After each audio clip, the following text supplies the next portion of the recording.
Eu costumo dizer que tudo fala. Não é isso, meus filhos? Eu costumo dizer que... Meu Deus do céu.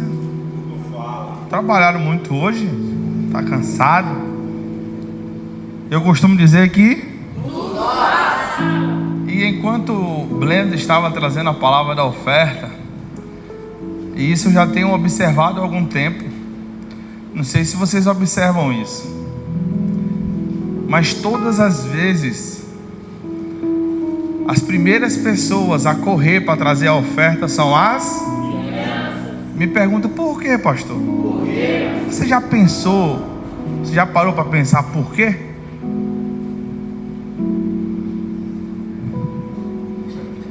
Pensa aí, eu vou te dar aí 10 segundos para você pensar por que as crianças correm para trazer a oferta.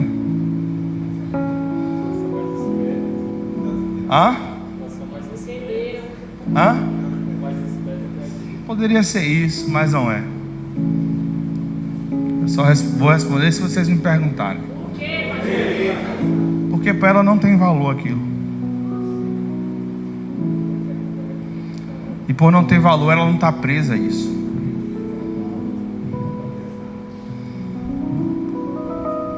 E o mais gratificante para ela não é ter aquilo na mão, é trazer no altar. Então, quando o dinheiro não tem mais valor para você, Cristo vai ser a sua preferência. Foi isso que Deus falou comigo aqui.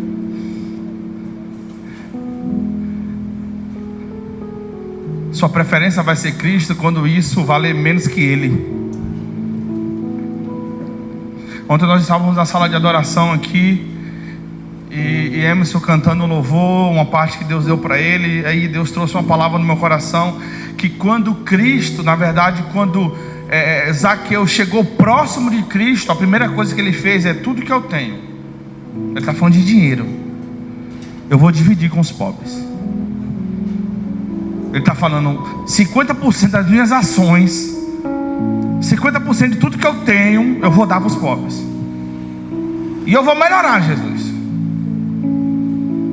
E se eu defraudei alguém, eu vou devolver 4 vezes mais.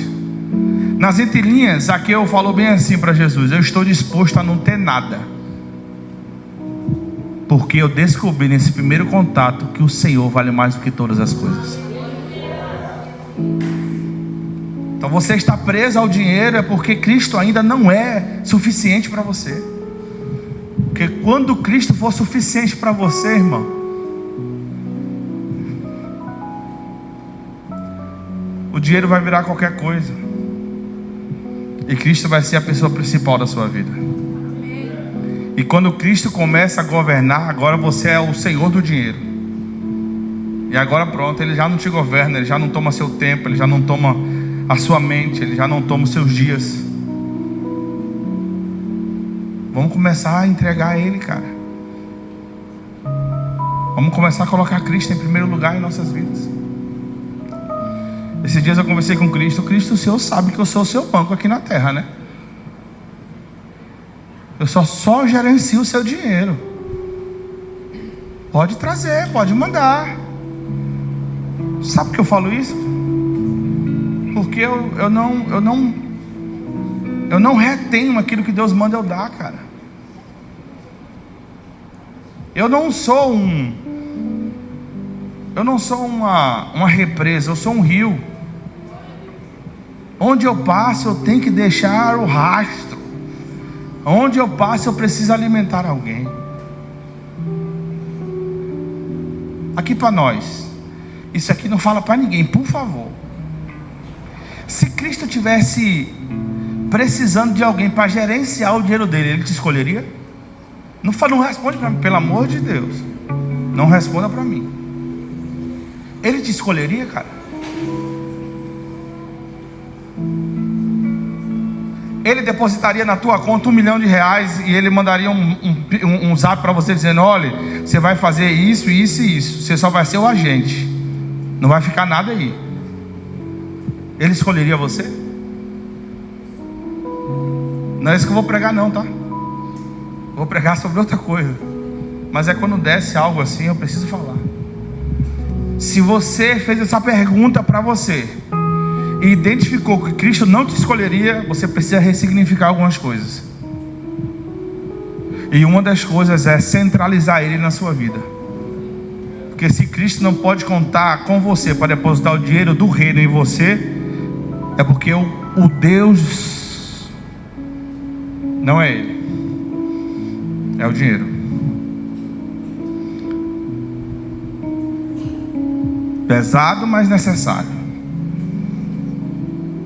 Mas depois dessa noite, eu creio que você vai fazer algumas orações igual eu fiz. Eu sou o seu banco. E outra coisa, não tem nenhum imposto se o senhor depositar aqui, tá? Sem juros. Não vai ter nenhuma taxa. Eu só quero ser o representante. Eu só quero Eu só quero ser a resposta de oração de alguém. Porque tem gente orando por uma cesta básica e o dinheiro está na sua mão, cara.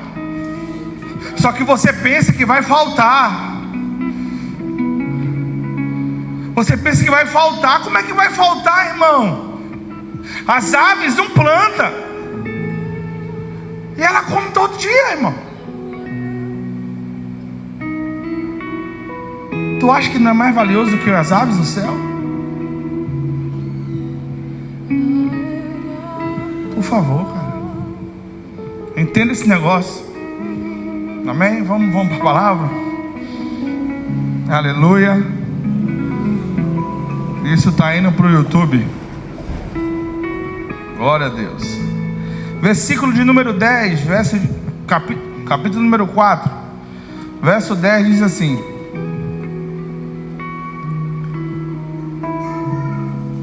fiquei muito alegre no Senhor, porque agora, uma vez mais, renasceu o cuidado de vocês, o cuidado que vocês têm por mim. Na verdade, vocês já tinham esse cuidado antes, só que lhe faltava a oportunidade. Digo isto não porque estou necessitado, porque aprendi a viver contente em toda e qualquer situação.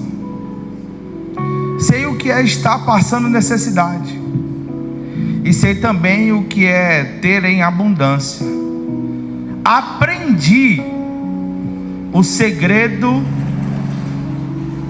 de toda e qualquer circunstância, tanto estar alimentado como ter fome, tanto de ter em abundância como de passar necessidade. Tudo posso naquele que me fortalece. Pai, obrigado por essa palavra. Essa palavra é viva e eficaz. Essa palavra é mais penetrante do que uma espada de 2 gumes, Senhor. Tua palavra onde a ciência não foi, na junção da alma e do Espírito. Em nome de Jesus. Queridos, interessante é que essa palavra ela começa, o apóstolo Paulo trazendo uma palavra de gratidão aos irmãos de Filipos. Gratidão essa de quando ele estava em missão, outras igrejas não teve para com ele. E o interessante no versículo 10 ele fala bem assim: eu já sabia que você tinha esse coração ajudador, mas é porque vocês não tinham oportunidade. O que é ter oportunidade de ajudar? É ter o que ajudar. Vamos lá? Alguém está comigo? Ter a oportunidade de ajudar é ter o que ajudar. Não é isso? Então Paulo está dizendo aos irmãos de Filipe: o seu coração é de ajudador. O seu coração é de alguém que ama ajudar. Mas vocês não tinham recursos. Mas hoje, Paulo fala, hoje eu vejo que vocês têm o coração de ajudador, e quando você teve a oportunidade de ajudar, vocês nos ajudaram. E isso me faz feliz em ler isso, porque Paulo, ele era um homem que ministrava, abria igreja, foi um dos maiores discípulos, evangelistas, né, que ia abrir igrejas em vários lugares. Tinha pessoas que mandavam oferta para ele, tinha mulheres, tinha homens que ofertavam no ministério de Paulo. Mas Paulo está dizendo de uma igreja aqui. E quando Paulo fala isso, é porque Paulo, ele começa a entender, ou melhor, Paulo, ele entende que ele não pode estar esperando de alguém ou de alguma ajuda no horizontal. Paulo, ele entende, ele aprende que algumas pessoas vão ajudar ele na horizontal, mas o coração dele precisa estar inclinado para a ajuda da vertical, porque muitas vezes, se ele colocar o coração em alguém que tem até posses para dar, e essa pessoa subtrair ou não quiser ajudar, ele pode entrar em um colapso. Aí o que Paulo fala? Eu até sabia que vocês tinham um coração de ajudador, mas eu nunca coloquei expectativa nisso. Eu estou falando de alguém que está muito além do nosso imaginário de aproximação com Cristo, mas ele não se dá o luxo de investir as suas expectativas em pessoas que pode trazer uma desilusão para ele, porque toda desilusão, segura isso aqui que desceu quentinho do céu, toda desilusão no reino ou no ministério, ela bloqueia os avanços do reino. Porque quando alguém me ilude e traz algo que traz uma desilusão para mim, aquilo me paralisa, eu fico com aquilo, eu perco o tempo com aquilo. Só que Paulo está em um nível de maturidade tão terrível, tão grande, que Paulo fala assim: eu bem sei que vocês me amam, eu bem sei que vocês podem trazer uma oferta para mim, mas eu não coloco a sua expectativa em vocês, porque se eu colocar essa expectativa em vocês, e você trazer uma desilusão para a minha vida, eu posso fazer dessa desilusão uma barreira para o meu avanço. E Paulo entende que nos processos que ele passou, foi um processo pedagógico. É tanto que quando a gente começa a ler os outros versículos, ele fala bem assim, ó: eu aprendi. Meu irmão, nós andamos a vida toda aprendendo todos os dias algo diferente. Só que tem coisas, Couto, que nós precisamos aprender e dar um ponto final no aprendizado. Porque tem coisas, pega isso aqui, que isso aqui é muito doido, e eu preciso que vocês entendam isso. Tem pessoas que é ensinado o assunto, só que ela tem conhecimento do assunto, mas não quer aprender o mesmo. Vamos lá? Conseguiu compreender o que eu estou falando? Pelo amor de Deus. Se não conseguiu falar, eu não consegui. Todo mundo conseguiu. Eu preciso que vocês entendam. Olha só, você aprendeu o assunto, você tem um conhecimento de um assunto, maneja bem o assunto, mas não consegue aprender o assunto. O que é aprender? Aprender é conhecer o assunto e praticar o assunto. Isso é aprender. Aprender é botar em prática aquilo que foi ensinado. E Paulo aprende, porque quem não aprende, quem só tem conhecimento, toda vez que acontecer aquilo, vai trazer dor, vai trazer pranto, vai trazer trauma. Aí Deus está falando, para não ter pranto, para não ter trauma, para não ter choro, aprenda. você aprende, você bloqueia. Você não bloqueia o acesso de pessoas, você bloqueia aquilo que te faz parar, que traz ferida para você. Paulo está dizendo: eu aprendi a andar com você e você não me honrar. Eu aprendi, tá bom. Só que agora você teve a oportunidade, e que legal. Eu sei, olha o que ele fala: eu sei que vocês cuidam de mim. Antes vocês já cuidavam, só que lhes faltava uma oportunidade ou mais oportunidades. Então Paulo aprende. Quando ele aprende, ele já não se fere mais. Então você precisa aprender algumas coisas nesse dia. E uma das coisas que você precisa aprender é que vai ter dia que você vai estar sozinho. Não, eu não estou falando de solitude de você com Deus, que Ele nunca vai te desamparar. É sozinho de alguém que anda do seu lado, irmão. Vai ter dia que você vai estar sem um pastor. Vai ter dia que você vai estar sem o seu líder. Vai estar... É verdade. A Bíblia diz que é bom que anda dois. É verdade, isso é verdade. Mas, entretanto, nas entrelinhas, vai ter dia que você vai ter que passar só por algumas situações. Aí o que você tem que aprender? Eu tenho que aprender que vai ter dias que é só Deus e eu, e mais ninguém. Quando eu aprendo isso, eu já não boto culpa mais em ninguém, irmão. Ela não me ligou hoje, ela não me passou mensagem, ela não me...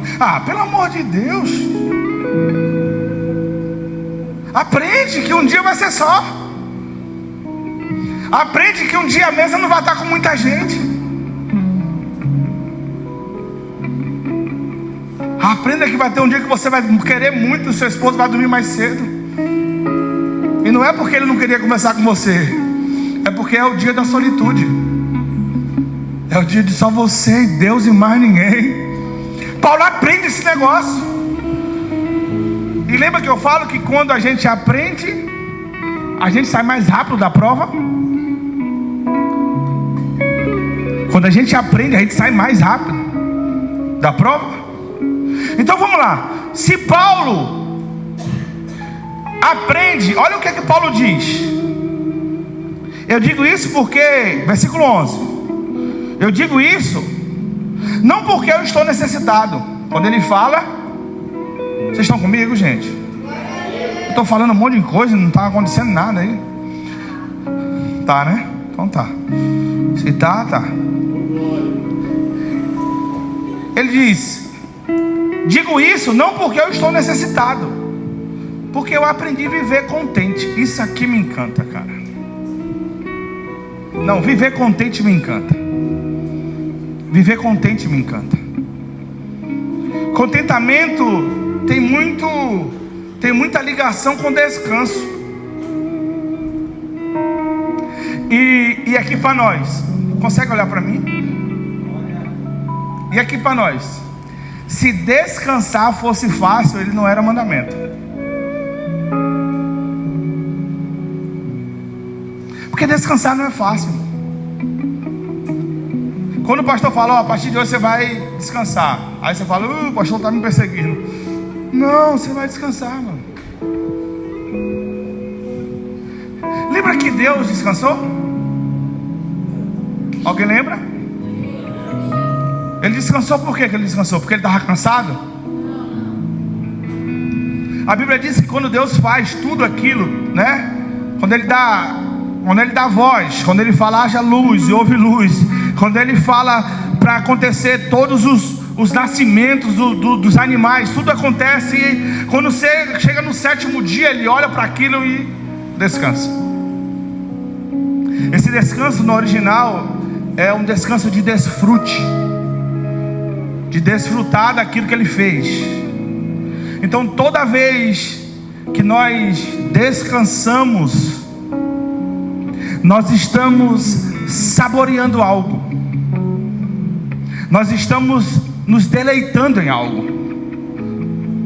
E essa conexão de contentamento com descanso é que muitas vezes, olha o que eu escrevi aqui: Deus não nos chamou apenas para trabalhar, conquistar e avançar.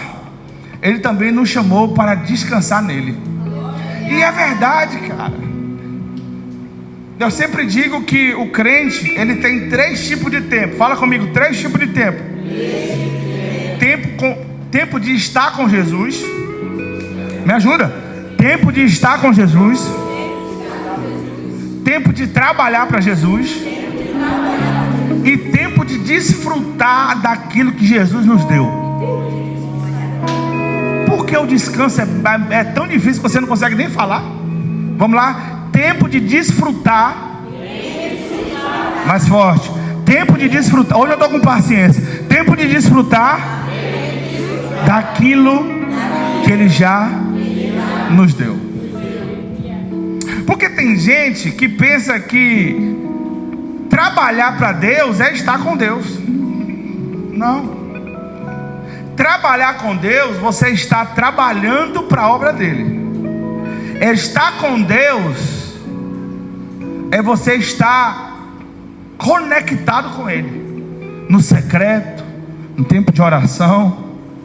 Nesses dias eu vi uma expressão bem legal, que agora me falha a memória.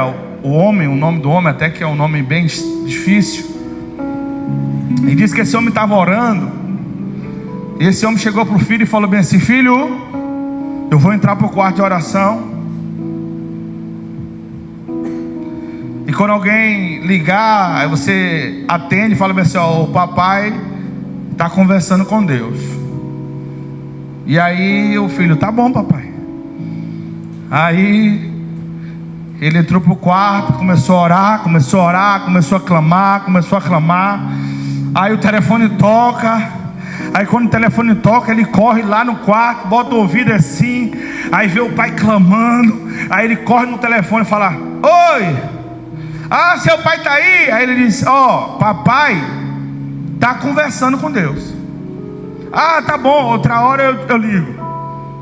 Desligou o telefone, volta para assistir sua televisão. Daqui a pouco o telefone toca de novo. Quando toca, ele corre lá na porta e olha, ouve, não está ouvindo o pai falar nada, gritar nada. Ele correu no telefone: alô, oi, seu pai está aí? Agora papai está escutando Deus falar com ele. Ele: tá bom, eu ligo depois. Você consegue compreender que ele não falou que iria conversar com Deus, que ele iria só orar e que Deus não iria falar? Mas o menino é inteligente. Quando ele olha, quando ele escuta o pai falar, é que o pai está falando. E quando ele vê o pai em silêncio, é o que outro pai está falando com o pai dele. Então vamos lá, esse é o tempo de estar com Deus. E o que é o tempo de desfrutar? O tempo de descansar. É o tempo de deleitar. É o tempo de levar a esposa para jantar fora. Fala mais alto, amor. Pastor, você não sabe a minha condição. Sei. Dá para comer um dogão. Um dogão com a esposa é culto ao Senhor, irmão. Porque a gente pensa que levar a esposa para jantar é gastar milhares de dinheiro. Não, cara. Porque muitas vezes o que você vai desfrutar é daquilo que você tem. Porque essa geração é assim. Essa geração tem um problema, me pergunta qual? Essa geração tem um problema de subtrair aquilo que tem só para prensar aquilo que te falta. Então ele subtrai aquilo que possui. Por quê? Porque está na esperança daquilo que te falta. Ei, por favor, você nunca vai ter aquilo que você está pensando sem você desfrutar daquilo que você tem, irmãos. Você precisa se conter. Você precisa ter contentamento, cara. E outra coisa, muitas vezes o descanso, você não vai ter dinheiro na conta, mas você vai pegar a sua esposa, vai pegar seus filhos e vai na praça, e vai levar água de casa, vai fazer a pipoca de casa, e você vai estar descansando nele. Sabe por quê? Só consegue somar se você for num restaurante chique. Porque você olha para as redes sociais e você quer se padronizar como as redes sociais te padronizam.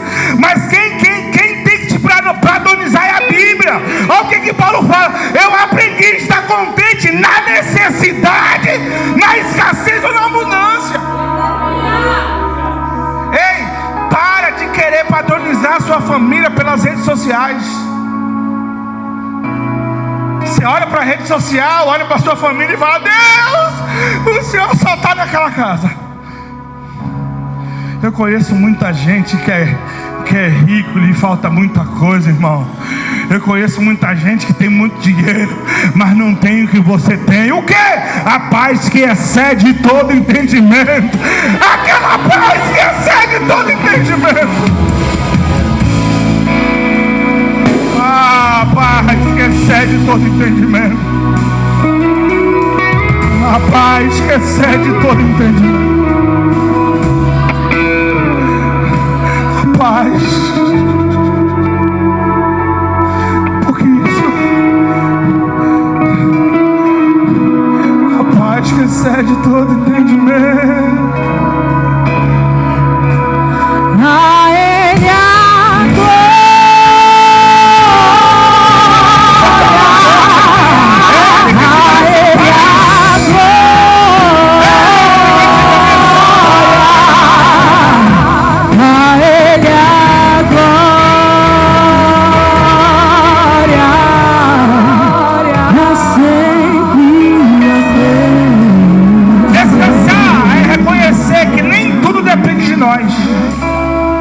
É confiar quando não temos respostas, é entregar o controle e acreditar que Deus continua trabalhando, mesmo quando nós paramos. Tem dia que você não foge dos seus padrões, irmão. E quando foge do seu controle, aí entra o controle de Deus. Mas vou falar. Você é tão difícil de entender. Eu ia falar outra coisa. Mas você é tão difícil de entender que muitas vezes você quer ser mais poderoso que Deus. Você tem limitações, irmão. E essas limitações que você tem, uau, desceu quentinho do céu. Você vai perguntar: por que eu tenho limitações, pastor? Ah, por favor, pergunta de novo. Para você parar e ele agir. Porque se você não tem limitações, tudo é você. O Deus vai ser você. Deus ama tanto quando fala: a partir daqui eu não consigo mais. Deus ama isso aqui, cara. Deus ama isso aqui, sabe por quê? Porque o protagonista,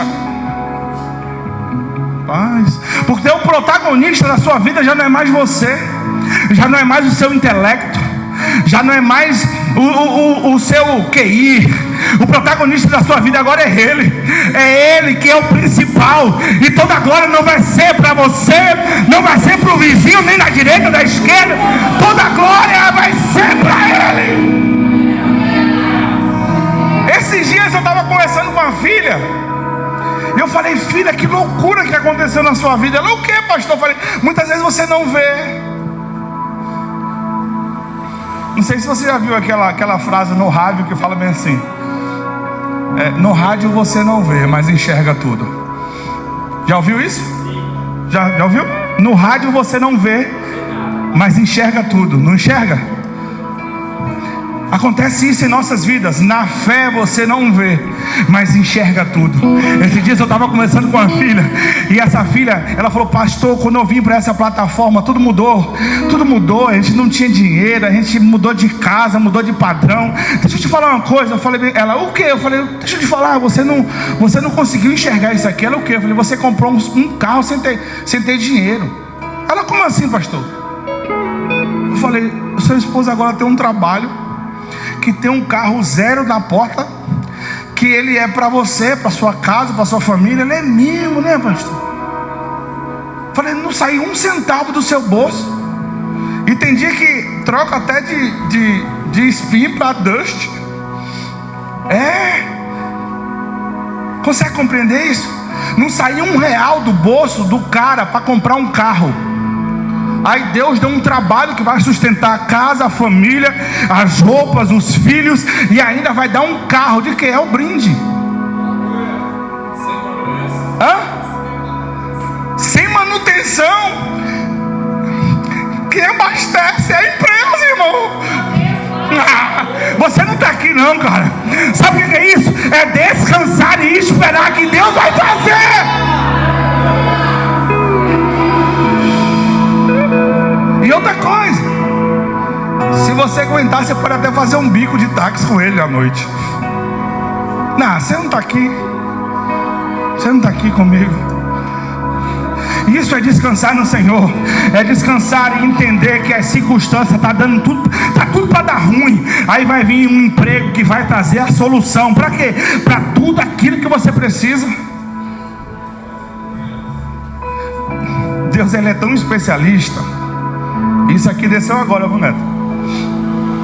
Deus é tão especialista que o trabalho do cara, hoje o cara trabalha com uma espinha, porque ele tem 4 filhos, ele e a esposa. Se fosse um carro normal, ele estava andando errado, porque a espinha é 7 lugares, irmão. Ah, você não está vendo Deus.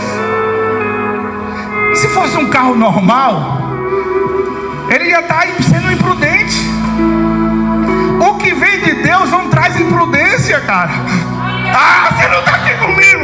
Eu estou na terça-feira do avanço. O que vem de Deus não traz imprudência, irmão. É carro de 7 lugares para quem leva sogra, leva a mãe também, cara.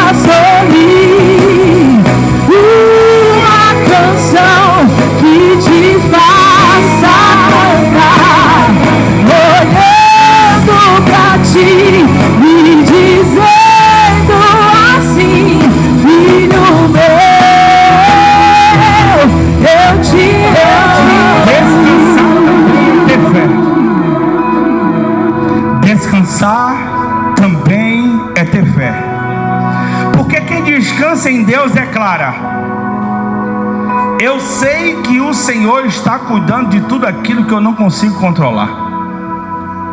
Irmão, quando foge do seu controle, é o habitat natural de Deus, irmão. O habitat natural de Deus é tudo aquilo que foge do seu controle, que foge do controle da medicina, que foge do controle da capitalização, que foge de todos os controles. É o habitat natural de Deus. Porque Deus não habita no natural, irmão. Deus habita no sobrenatural. E toda vez que precisamos do sobrenatural, você não vai precisar ligar para o banco, você vai ligar para o seu gerente, você não vai ligar para ninguém, você só vai fechar a porta do seu quarto, é orar ao Pai em secreto, que o Pai do secreto é o Pai do sobrenatural, cara. Eu quero liberar uma palavra aqui, cara. Vou liberar uma palavra. E você sabe que o seu pastor é bem tranquilo sobre isso, mas eu quero liberar uma palavra. Deus me mostrou o coração da minha filha Luara, coração com angústia, com medo, e Deus trouxe você aqui para dizer: o descanso é em mim. Deus é o Deus de todas as possibilidades naquilo que você não pode. Ei, vai bater na porta, você não vai correr atrás. Sim, vai, eu estou te deixando nessa situação para eu arrancar de você todo medo, porque eu, o Senhor, vai abrir uma porta e você não vai ter dúvida que foi eu que abri.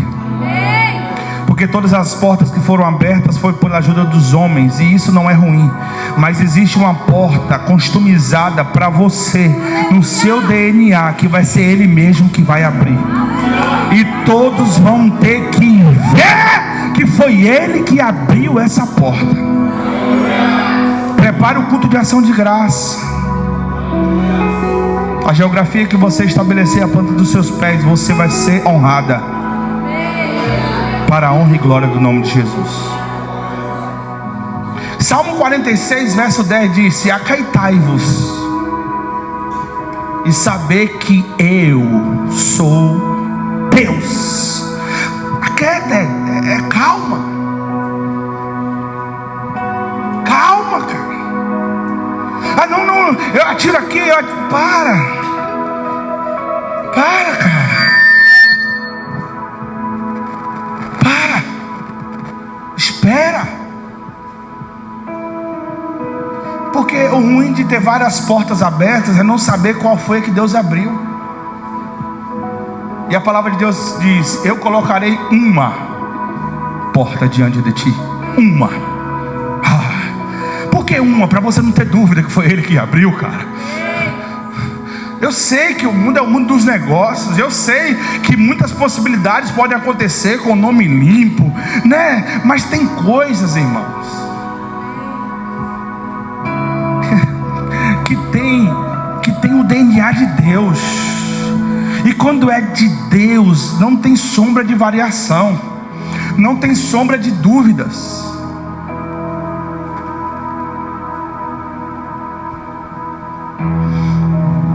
Meu irmão, olha que lindo. Quem não descansa não celebra.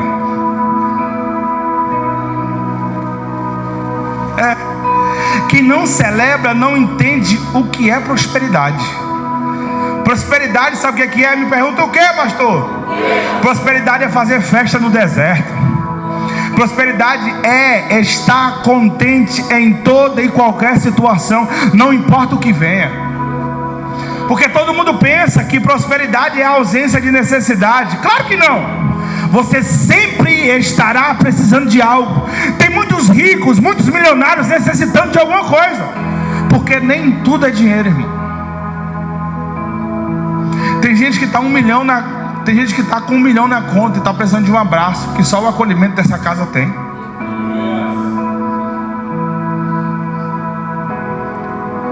Tem gente que está de férias no carro da empresa de Neto, que Neto trabalha, que nunca ouviu uma palavra que veio direcionada de Deus através da vida dele. Ele fala: é o que eu estava precisando. Mas o cara está com cheio de dinheiro, tomando as melhores bebidas, comendo as melhores comidas, indo para os melhores lugares. Eu falo melhores bebidas no conceito deles, mas mesmo assim é escravo de luxo. Quantos de nós fomos escravos de luxo, irmão? Estava nos melhores lugares, mas voltava para casa, tinha uma lacuna dentro do peito, tinha um vazio que... Ei, cara, olha para o seu irmão do lado e fala bem assim, por favor, olha para alguém do lado, como um profeta, fala bem assim: ó, todo ser humano, não estou ouvindo ninguém, todo ser humano tem um vazio do tamanho de Deus. Carro, casa, dinheiro, nada preenche, cara. Só Ele preenche. Só Ele consegue preencher o vazio da alma do homem. Só Ele consegue preencher as lacunas que o mundo inimigo, o mundo fez com você, cara.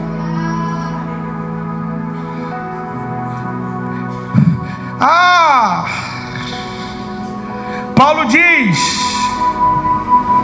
eu estou contente. Mas como pode estar contente alguém que passa necessidade? Eu preciso saber o que é contentamento. Você sabe o que é contentamento? Contentamento é uma extensão ou uma expressão da prosperidade. Vou repetir: contentamento é uma expressão ou uma extensão da prosperidade. Porque quem é próspero é grato, irmão. Eu vou melhorar, que acho que você não entendeu isso não. Todo próspero é grato, e todo ingrato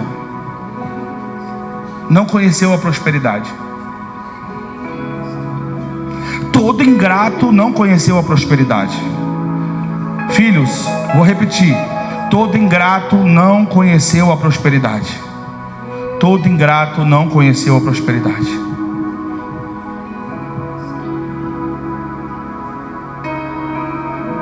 Eu preciso ler algo aqui que diz assim: a gratidão se apoia no que tem e completa o que falta. A ingratidão se apoia no que falta e perde o que tem. Você já viu alguém que é ingrato conseguir celebrar as coisas? Todo ingrato não consegue celebrar, irmão. E Deus me trouxe aqui, ou melhor, te trouxe aqui, até porque eu estou aqui todo dia, te trouxe aqui uma vez mais, para você arrancar e jogar por terra todo o resquício de ingratidão que existe na sua vida. Cara, você muitas vezes nem agradeceu porque você a levantou hoje. Sabe o que é isso? Ingratidão. Ingratidão tem o poder de subtrair o que tem, cara. Esse é o poder da ingratidão. Paulo diz: eu aprendi a viver contente. Como é que alguém vive contente na escassez? Porque não é a escassez que me define. Não é o estado que me define. Não é o que eu estou passando que me define. Quem me define é o que eu nasci para fazer. E o que eu nasci para fazer muitas vezes vai passar por situações de escassez, de necessidade. Porque todos nós temos propósito. Propósito.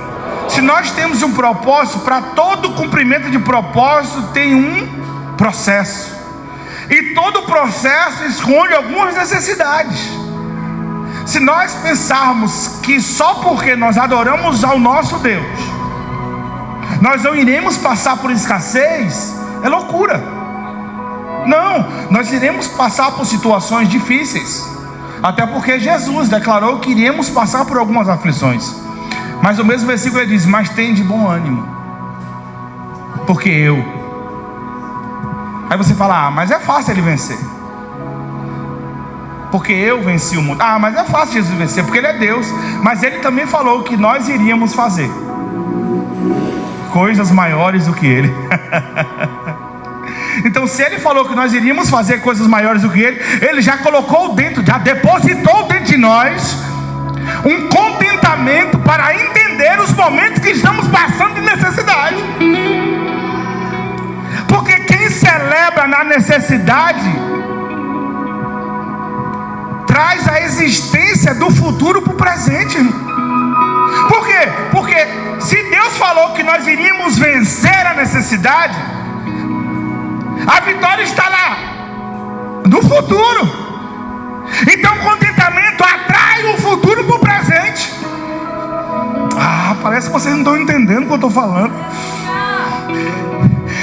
O que isso quer dizer, pastor? Eu quero dizer que Paulo está bem assim: eu aprendi a estar entre os príncipes, aprendi a estar entre os pobres, aprendi a estar entre os mendigos, aprendi a estar na escassez, aprendi a estar sem dinheiro, porque tudo posso naquele que me fortalece. Para que eu quero que ele me fortaleça no dia que eu tenho dinheiro? Sabe o que significa isso? Porque muitas vezes você não precisa de Deus no dinheiro. É porque você não quer que Deus se alegre. Você não quer que Deus se alegre também na sua abundância. Você não quer Deus na abundância? Porque nós só queremos Deus na escassez. Por quê? Porque Ele tem o poder de nos tirar. E aí, Deus tem lugar na sua abundância? Vou melhorar: Deus tem espaço na sua abundância? Qual é o nome que é celebrado na sua bonança? Qual é o nome que está sendo celebrado no dia que tem muita coisa, muita comida, a geladeira está cheia? Qual é o nome que está sendo celebrado? Eu sou, eu posso. É você que está sendo celebrado? Então vamos ver se no dia da escassez você mesmo tem o poder de te tirar de lá. Porque Paulo está dizendo: eu te celebro, eu tudo posso na escassez ou na abundância. Sabe por quê? Porque eu, Paulo, não quero a ausência do Senhor em qualquer circunstância da minha vida. Tem crente que só quer a presença do Senhor no dia da necessidade, porque sabe que Ele tem poder de tirar dele. ou tirar ele de lá. Mas eu estou pregando para uma geração que, se um dia ela entrou com esse pensamento aqui, você vai começar a ter Deus e querer ter Deus em todas as circunstâncias da vida. Ah, tá ruim, eu quero o Senhor aqui. Tá bom, eu também quero o Senhor aqui. Porque quando tá ruim, pode ficar bom. E quando tá bom, pode ficar melhor com o Senhor aqui.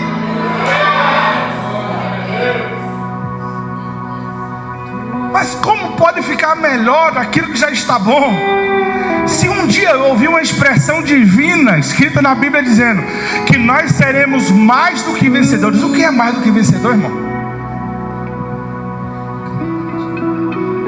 O que é mais do que... Existe alguma coisa mais do que vencedor? Se temos uma prova estabelecida em um atletismo e o cara que chega primeiro, ele é o... E o que é mais do que vencedor? Não consigo compreender se eu não tivesse uma conversa com ele.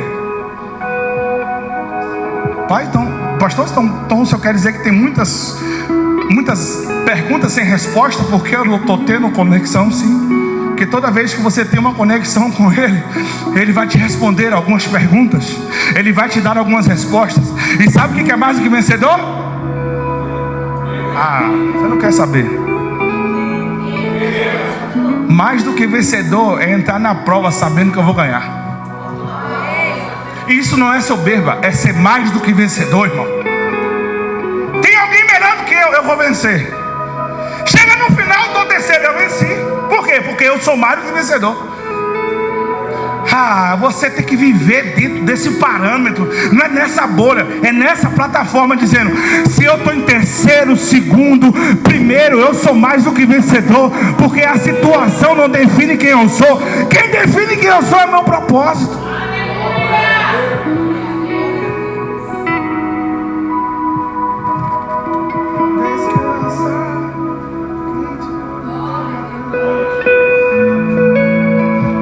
Olha a chave. Olha a chave.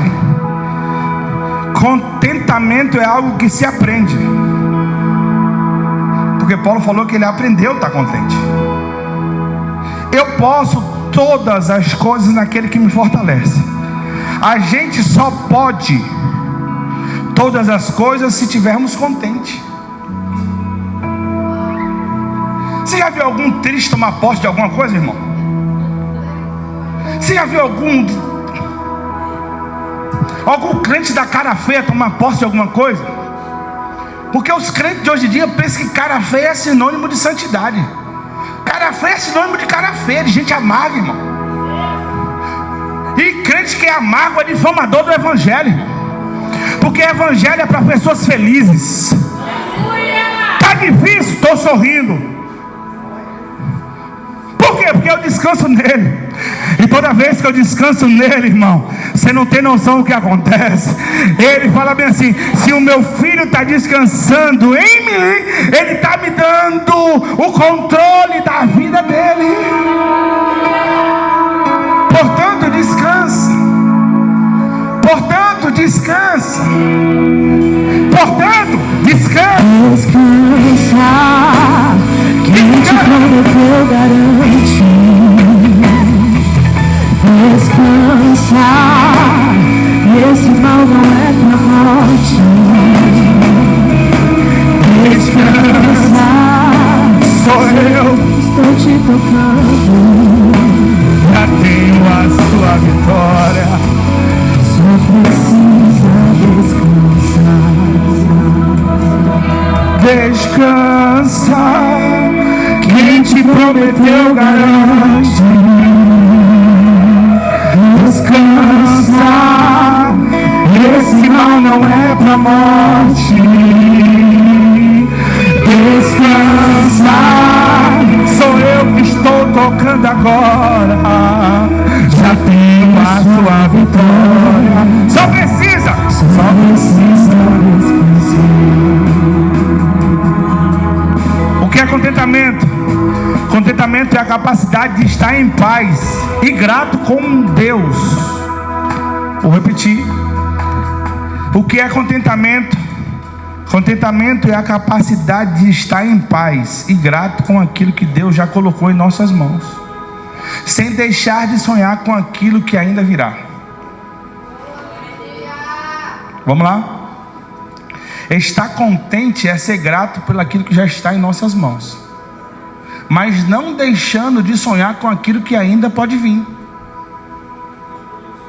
Porque a gente pensa que quando a gente fala bem assim, você tem que estar contente, você precisa se contentar com aquilo que está ali. Não, o contentamento, isso aqui é lindo, é a capacidade de ser grato com aquilo que Deus colocou na sua mão, sem deixar de sonhar. Sem deixar de sonhar não quer dizer que vai subtrair o que tem, porque toda vez que nós queremos muito o que nós não temos, isso tem a capacidade de subtrair aquilo que a gente já tem. Mas, entretanto, o contentamento eu sou grato de tudo aquilo que está em minhas mãos, mas eu não posso deixar de sonhar daquilo que pode vir. Estar contente é celebrar o que tem, sem deixar de ter fé do que pode vir. Então essa linha é muito tênue. Por isso que você precisa aprender. Essa linha é fina demais. Sou grato pelo que tenho, mas não posso deixar de sonhar daquilo que pode vir. Porque tem gente que não é que é grato pelo que tem e não está nem aí do que pode vir. Não é sobre isso. É ser grato pelo que tem e sonha naquilo que pode vir. Preste atenção nisso aqui, para você não entender errado.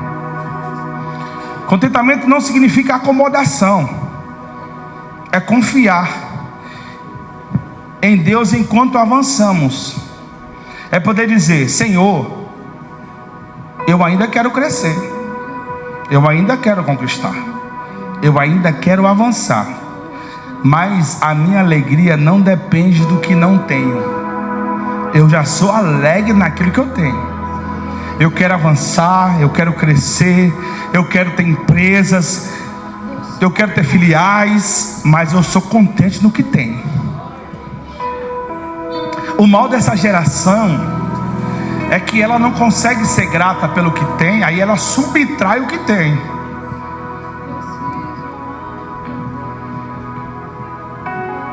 A gratidão é a memória do coração. Toda vez que nós somos gratos a Deus, acende o sinal verde para as bênçãos do Senhor.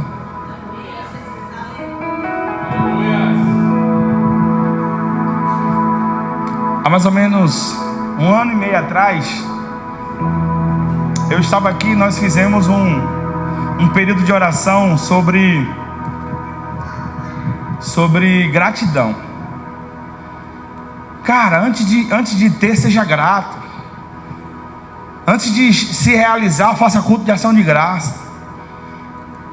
E a gente teve muitas bênçãos aqui compartilhadas pelos filhos.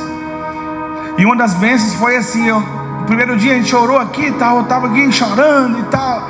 Ainda estava construindo a nossa casa. Aperto, irmão. Carro, vendi carro, moto, empréstimo. Trabalhava em 3 lugares, construindo a igreja. A igreja não tinha nada aqui, mano. Só tinha os becos, molhava tudo. Tinha uma lona aqui,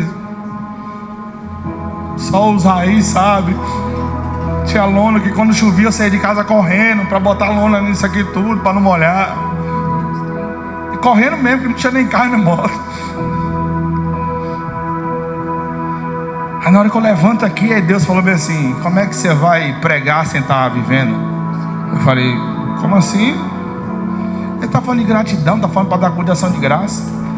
Porque essa geração só consegue ser grata na totalidade, sabia? Ela não consegue ser grata nos processos. Pastor, me ensina melhor. Eu vou ensinar melhor. É por terça-feira, eu vou te ensinar melhor. Ser grato na totalidade é quando termina. Aí você vai lá, dá o culto de ação de graça, tudo bem. Ser grato no processo é você comprar um carro e agradecer a Deus todo mês e estar pagando a parcela. Porque tem gente que só quer fazer cuidação de graça quando terminar de pagar tudo, né? E Deus falou comigo, e aí, cara? Porque Deus fala assim comigo, tá? Se meta no meu negócio com Deus, não. Eu falei, sim, você está fazendo um período de oração para toda a igreja aí, e você? Eu falei, eu o quê? Me fale logo, o que o senhor quer de mim? Que eu aprendo logo rápido. Ele, a casa lá, já tem porcelanato, só está faltando o gesso. Eu falei, então o senhor quer que eu dê um culto assim de graça? Ele, quero. Você não sabe o que eu fiz, irmão. Eu lembro como se fosse hoje, eu estava com R$ 126,80 na conta. As últimas pessoas que estavam aqui, eu falei, para tudo aí, vocês ficam aqui, rapidinho. Peguei uma mesa de plástico, vamos ali. Peguei o carro de Wellington, falei, seu carro? Não, Poli, Bolinha, alguém estava. Você estava no dia, filho? Tava eu, Poli, Bolinha, minha esposa e Jaque, foi 5 pessoas. Joguei a mesa no fundo do carro, numa bagunça lá na obra. Estendi a mesa. O que você está fazendo? Não se meta. Botei todo mundo sentado, liguei para o hambúrguer. Ó, eu só tenho R$ 126,80. Eu preciso de 5 hambúrguer e bebida para todo mundo. Vou mandar aí, mandou. Aí na hora que chegou, eu falei, aqui é um culto de ação de graça. Todo mundo olhou e falei, Deus me cobrou, eu vou fazer hoje. Celebrei no processo. Glorifiquei a Deus, rendi graças a Ele. Sabe o que aconteceu? No outro dia? Nada. Não aconteceu nada. Porque ser grato não quer dizer que Deus vai virar as bênçãos para mim. Não, ser grato é com aquilo que Ele já me deu. Só que abre a porta para aquilo que ainda há de vir. No outro dia não aconteceu nada, e depois de 2 dias também não aconteceu nada. Mas no terceiro dia alguém me liga e fala bem assim, o que está faltando lá na sua casa? Eu falei, o gesso. Ele, faça o orçamento e me manda. Você não acredita em mim não, irmão. Você acredita nele. Eu mandei o orçamento, o cara fez o Pix, não para minha conta, mas para a conta da empresa, e pagou R$11.700 do gesso toda a minha casa. Sabe o que é isso? Eu fui grato pelo que tinha, e a minha gratidão abriu uma porta para aquilo que estava faltando vir. Se você não aprender com esse testemunho, você não aprende com mais nada. E Paulo entende isso. Ah, pastor, mas você está falando e Paulo morreu na prisão. Eu não quero saber, irmão, o que aconteceu. O que eu quero saber é que ele foi contente. Porque aquilo que é ruim para você é bom para outros. Que Paulo fala, eu me alegro. Eu me alegro. As marcas eu me alegro. Pelo evangelho eu me alegro.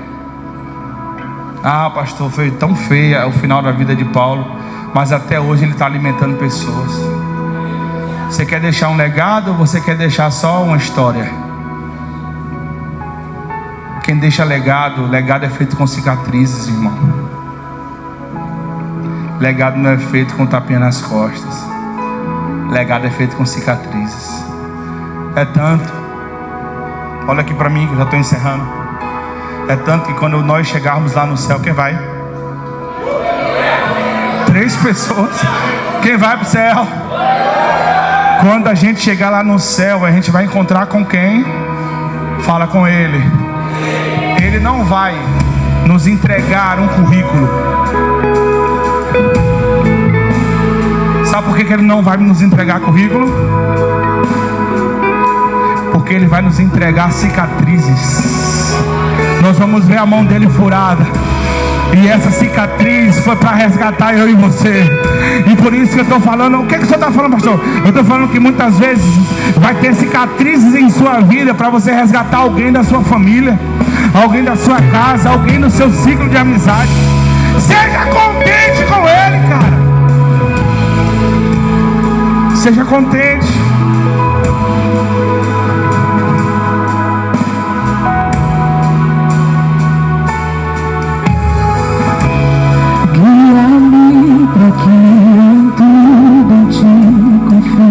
sobre os pés. sobre as águas eu